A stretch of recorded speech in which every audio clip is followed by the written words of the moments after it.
that the Vikings have hired Brian Flores as their next defensive coordinator. And this is huge. This is absolutely huge and is going to have so many implications on a team that has needed a true defensive coach and some defensive presence for a while now. Absolutely great hire. Absolutely great, elite, spectacular hire for a Minnesota Vikings team that just had a pretty awesome season. We know he should have never been fired by Miami. That was a very puzzling move when it happened.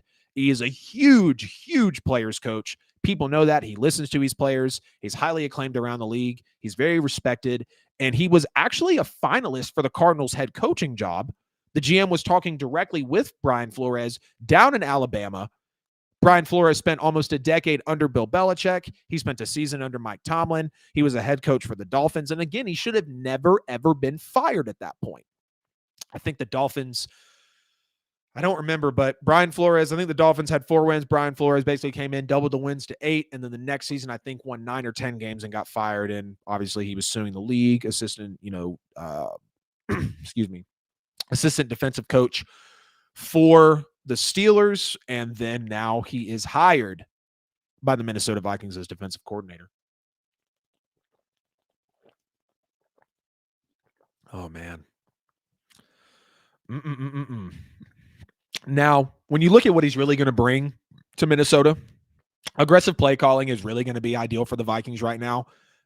Brian Flores is just great at working with safeties in his career. He always has been. He's great at working with linebackers in his career. He always has been. The Vikings defense really had no defense with 4 getting home on the pass rush. It felt like there was no aggression. The Vikings need these blitzes that Flores is going to bring. They need these zones.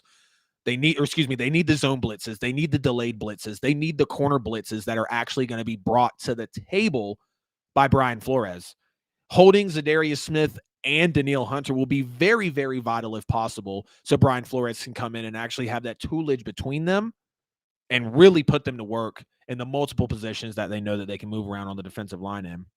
Now, Brian Flores is also going to bring some intense defensive creativity, I feel like, to the Vikings as well. He's going to mix up the fronts, the sets, the coverages, and hopefully keep Minnesota from getting, just teed off on overall like it felt like a couple times this year. And really, like I said, like they did this season.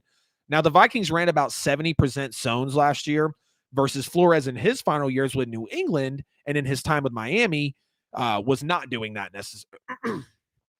was not necessarily doing that.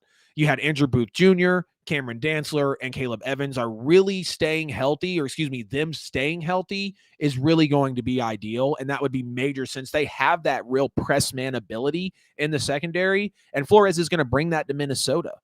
He's absolutely going to bring that to Minnesota. So when you look at the fact that you're going to have some man coverage now implemented, again, with a Dantzler, with an Evans, with an Andrew Booth Jr., the ability to play that press man is really going to help out when you're up against some great wide receiver competition in the NFL. Now, the Vikings roster, I know, is going to get turned over some with some of these veteran contracts or then, these people getting let go. I know he's going to be looking to mold Asamoah, Lewis Cine, Booth, Evans again, like I've just mentioned. And we've seen Brian Flores really be able to coach up these young guys. He's been able to coach up young guys well. Again, he's a player's coach, very well respected, highly acclaimed. People listen to him. He listens to his players. He's there for his guys. Being a player's coach, I think, is extremely underrated. And when you look at the situation of the Vikings needing to turn that defense around, every player is going to want to be heard. They need to be heard so Flores can make a game plan around them and actually make it impactful, and they'll play with passion for the Vikings. And not that they haven't before, but being able to coach up the young guys, having the discipline, having the no-nonsense approach is going to be very, very major for Brian Flores. Now, let's take a look at some free agents that I know are tied to Brian Flores, and these are going to be cheap guys, essentially, that are going to have value. Eric Rowe, 30-year-old Swiss Army knife who plays for Miami. He actually followed Brian Flores to Miami after winning 2 Super Bowls in New England with him. He could play just about any secondary position outside of linebacker, which I don't know is really secondary, but obviously, front 4. So no, it's not, or front 7, excuse me. Nick Needham, 26-year-old slot corner, again with Miami. The Vikings slot corner has not been great by any means in recent memory, and it's suffered, unfortunately, as much as we've seen. He played 2019, 2020, and 21 under Brian Flores in Miami, 14 pass breakups and 6 interceptions for Brian Flores in Miami at the time, or excuse me. Yes, actually, in that time, 14 pass breakups and 6 interceptions. So Nick Needham and Eric Rowe would be 2 prime pickups. And then listen up, Steelers fans. I know y'all didn't pick up your 5th option on Devin Bush. So Brian Flores, having just worked with Devin Bush, could definitely look to bring him in.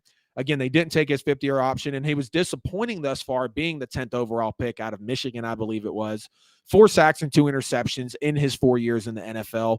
Now, Brian Flores was an assistant head coach, again, like I mentioned, with the Pittsburgh Steelers, and a linebackers coach as well. So Devin Bush really improved under Brian Flores almost directly in a way as a tackler in coverage. And he really showed some potential, really showed some potential under Brian Flores. Now, this would make total sense if he went to the Vikings again to follow him, just like Nick Needham and, just like Eric Rowe followed Brian Flores, and obviously Nick Needham could follow Flores as well after playing under him.